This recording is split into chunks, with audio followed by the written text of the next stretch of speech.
asshole.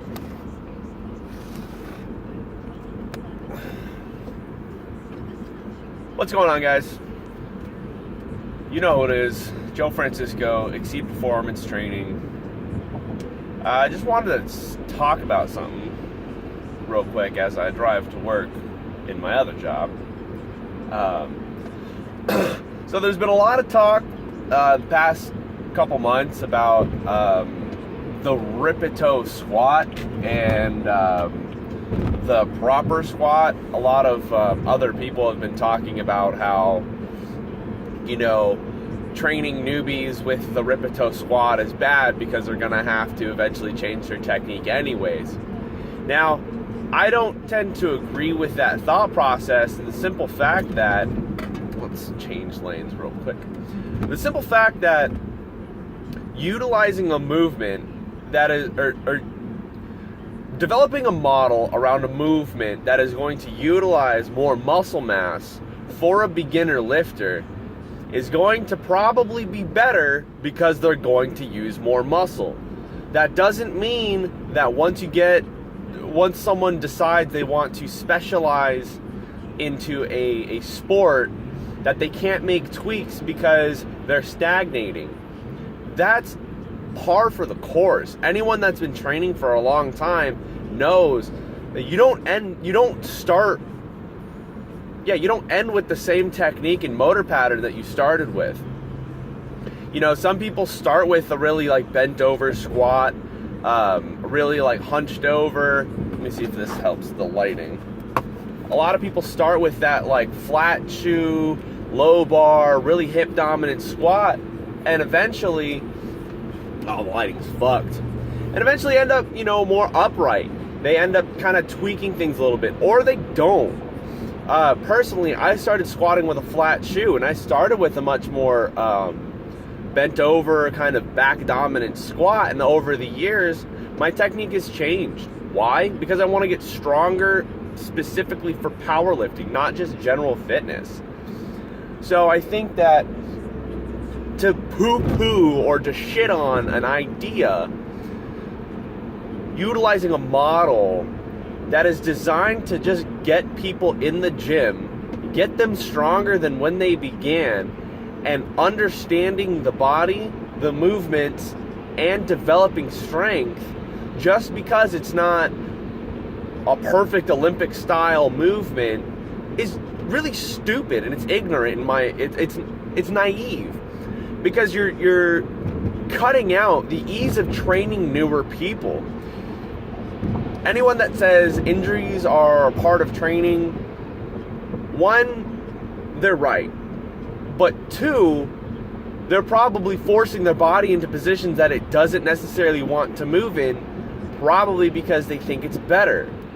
I've been training at a relatively high intensity as far as, not my percentages, but I've been training intensely with, how do I word this? I've been training for powerlifting with a very strong intent to progress. So I've only focused on powerlifting for almost 6 years now, since 2012. Now, I was in the gym for a lot longer than that, lifting weights. I was still squatting for a lot longer than that, but my powerlifting started in about 2012. And I have had zero major injuries, zero muscle tears, zero nagging injuries that have stopped my training. Does that mean that I haven't had aches and pains? No. Does that also mean that I'm the best in the world? Also no. It could be that I just didn't push hard enough for a couple years, and that's why I didn't. And I'm willing to accept that. I'm not the strongest person in the world, and you don't have to fucking shit on me because of that. But what I'm saying is, I've trained specifically squat, bench, and deadlift at a very high degree of specificity, with a very high degree of progression for quite some time. Maybe I'm blessed genetically, I don't know. I'm inclined to think that I'm only kind of blessed, a little bit, because I haven't gotten hurt, but I'm not that strong. Is it because I'm natty? That's also possible, because I am. And then I didn't start juicing early like some other people, and that's fine. I'm willing to accept that. I'm not saying that I'm the best or anything like that. what I'm saying is, I started with those movements. I started with a shitty conventional deadlift, never hurt my back. I started with a really bent over, hip dominant rippetoe style squat in a flat shoe, almost similar to a West Side style squat, because I didn't know any better. I wasn't coached by anyone, so I had to figure it out on my own. Still, no major injuries, never hurt my back. Was I squatting 500-600 pounds? No.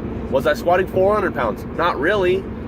But I did get up over a 400-pound squat just in flat shoes. I got up to 405 at 165. No. Yeah, I got over 405 at 165 in flat shoes with that style squat. So I'd say it's not the movement that people are getting hurt by. It's the fact that they're not listening to their body over time to make adjustments. Saying that it's one size fit all is not correct. It's just not. So I think that you should take anything any expert says on the internet with a grain of salt. Now, I like the starting strength model personally because it's very simple. To say that it won't work for everyone just because it's a simple template, I think is silly, because it's based in basic physiology and it makes sense to the layman. And if that gets more people out in the gym lifting weights, trying to get stronger, then I'd say that's a win. And to shit on it just because it's simplistic and it's simpler than your fucking RPE based DUP fucking whatever you want to call it, ABC XYZ program that you're selling for $90 a week, I'm sorry, but he's doing something better than you are just because you're trying to make money and he's trying to make people stronger. And that's a simple fact. Maybe he's not making champion powerlifters. He's not trying to. He's trying to get the layman person to be stronger. He's trying to get the average athlete in the high school, college level stronger so that they're better at what they want to do. Anyways, sorry for getting a little heated. I hope what I said made sense, and I hope you found it informative. If you have any questions, hit me up.